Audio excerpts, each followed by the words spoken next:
గత 10 సంవత్సరాల నుంచి కూడా కాంగ్రెస్ పార్టీలో నేను పనిచేశాను. గతంలో కూడా పులివీరన్న ఉన్నప్పటి సంది కూడా డీకే అరుణ మాజీ మంత్రివర్యులు మరి జూపల్లి కృష్ణారావు గారితో, విఠలరావు గారితో అందరితో కూడా నేను పనిచేసిన.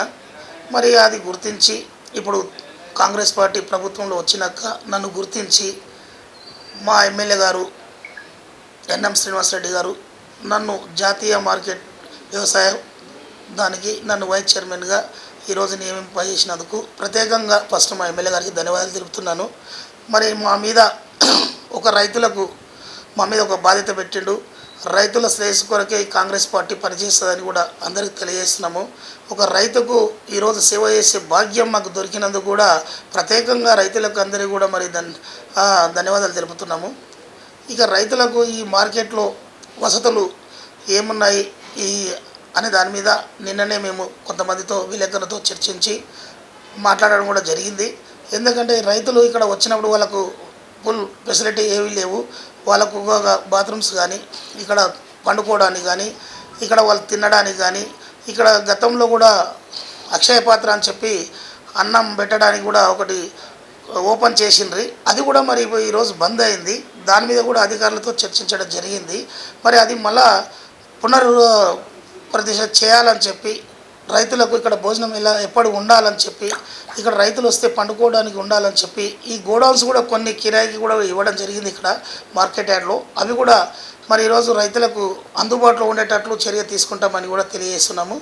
మరి అదేవిధంగా మార్కెట్ యార్డ్లో ఎవరైతే దళారుల రాజ్యం ఉందో, గతంలో నడిచిందో, గత ప్రభుత్వంలో చేసినరో వాళ్ళందరూ కూడా మరి మీడియా ద్వారా తెలియజేస్తున్నా, ఇది బంద్ చేసుకోవాలి. ఈ సిస్టమ్ కంప్లీట్గా రైతులు ధాన్యాన్ని చక్కగా మార్కెట్లకు తీసుకొచ్చి ప్రభుత్వం ఒక రుసుము కట్టి ప్రభుత్వ రేటు ప్రకారం ప్రభుత్వం ఏదైతే రేటు ఉందో దానికి ఆ ప్రకారంగా రైతుకు నష్టపోకుండా చూసే బాధ్యత మా కొత్త పాలక వర్గం మీద అందరి మీద ఉంది. మా చైర్మన్ గారి మీద, మా మీద, అందరి మీద కూడా ఉంది. మా డైరెక్టర్ల మీద అందరి మీద ఉంది. దాని కొరకు మా ఎమ్మెల్యే గారు కూడా నిన్న కొంతమంది ట్రేడర్స్ ఇక్కడ కొంతమంది ధాన్యాన్ని లోపలికి రాకుండా కొంత అటు ఇటు చేస్తున్నారని చెప్పి మా దృష్టికి కొంతమంది విలేకరులు, కొంతమంది వేరే వాళ్ళు తీసుకొని వచ్చినందుకు మేము వాళ్ళకు కూడా చెప్పడం జరిగింది. సీరియస్ వార్నింగ్ ఇవ్వడం కూడా జరిగింది. ఇంకోసారి అలా జరగవద్దు. ప్రతి గింజ కూడా మార్కెట్కు రావాలి. ఇక్కడ ప్రభుత్వానికి మేలు జరగాలి. ఇక్కడ ఉన్న చాటా కూలీలు కానీ, హమాలి కానీ, దడవాయి కానీ, గుమస్తలు కానీ వీళ్ళు ప్రతి ఒక్కరు కూడా ఇంతమంది దీని మీద బతుకుతున్నారు ఈ గంజిలో, ఈ వ్యవసాయ మార్కెట్లో. మరి వాళ్ళందరూ కూడా పొట్టగొట్టి మీరే బతికితే ఇది కరెక్ట్ కాదని చెప్పి కూడా వాళ్ళకు కూడా తెలియజేస్తున్నాము. అందుకు మీరు తప్పనిసరిగా అందరూ మారి ఈ ప్రభుత్వానికి వెన్నంటూ ఉండి రైతు శ్రేయస్సు కొరకు రైతు నేరుగా తెచ్చి మార్కెట్ యార్డ్కి ఇచ్చేటట్లు మీ అందరూ కూడా చేయాలని చెప్పి మనస్ఫూర్తిగా కోరుకుంటున్నా. మరి అలాగే నాకు ఈ అవకాశం ఇచ్చిండ్రు మా ఎమ్మెల్యే గారికి రుణపడి ఉంటాం. మా ఎమ్మెల్యే గారికి తప్పనిసరి, ఎందుకంటే రైతుకు నాకు సేవ చేసే భాగ్యం కల్పించినందుకు కూడా ప్రత్యేక నా కాంగ్రెస్ పార్టీలో ఉన్న పెద్దలకు అందరూ కూడా పేరు పేరున ధన్యవాదాలు తెలుపుకుంటున్నాము. క్యాంటీన్ ఆల్రెడీ అక్షయ పాత్ర అని చెప్పి మేము ఇక్కడ మార్కెట్ లోపల చేసినాం అక్కడ, కానీ కొన్ని నెలలు నడిచింది. అది మళ్ళీ ఇప్పుడు మూతపడిపోయింది. ఇప్పుడు దాని విషయం పైన కూడా ఇప్పుడు ఇక్కడ కొత్తగా సెక్రటరీ గారు లేకుండా నిన్ననే ఆమె డ్యూటీ ఎక్కడం జరిగింది. సెక్రటరీ గారు జయలక్ష్మి మేడం అని వచ్చింది.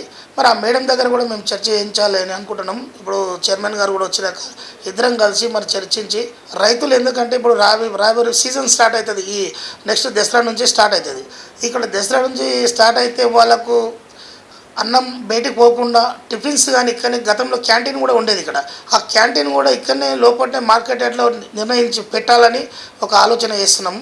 దాని మీద మరి ఎమ్మెల్యే గారి దృష్టికి తీసుకుపోయి ఎమ్మెల్యే గారితో కూడా మాట్లాడి రైతులకు ఎలాంటి ఇబ్బంది లేకుండా మాత్రం ఖచ్చితంగా ఈ మార్కెట్ యార్డ్లో ఉండే విధంగా చేస్తాం. ఇప్పుడు ఈ మార్కెట్ యార్డ్ కూడా కూలే దశలో ఉంది. యాక్చువల్గా ఈ మార్కెట్ యార్డ్ ఇప్పుడు ఈ లోపల కూడా ఏదైతే మేము ఉన్నామో ఇది కూడా సమంగా లేదు.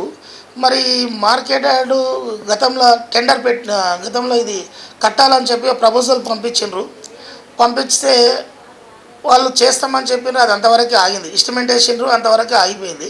ఇప్పుడు కొత్తగా పాలకవర్గం మమ్మల్ని నియమించారు కాబట్టి మేము ఎమ్మెల్యే గారి దృష్టికి తీసుకుపోయి ఈ మంత్రి జూపల్లి కృష్ణారావు గారితో తీసుకొని తుమ్మల నాగేశ్వరరావు గారితో తీసుకొని పోయి ఖచ్చితంగా ఈ మార్కెట్లో రైతులకు కావాల్సింది ఇప్పుడు బాత్రూమ్స్ అంటవా, వాళ్ళు పండుకోవడానికి ఒక విశ్రాంతి భవనం అంటవా, వాటరు, అన్ని విధాలుగా ఉండేటట్లు మేము చర్య తీసుకుంటాము. ఖచ్చితంగా వాళ్ళకి కల్పిస్తాం.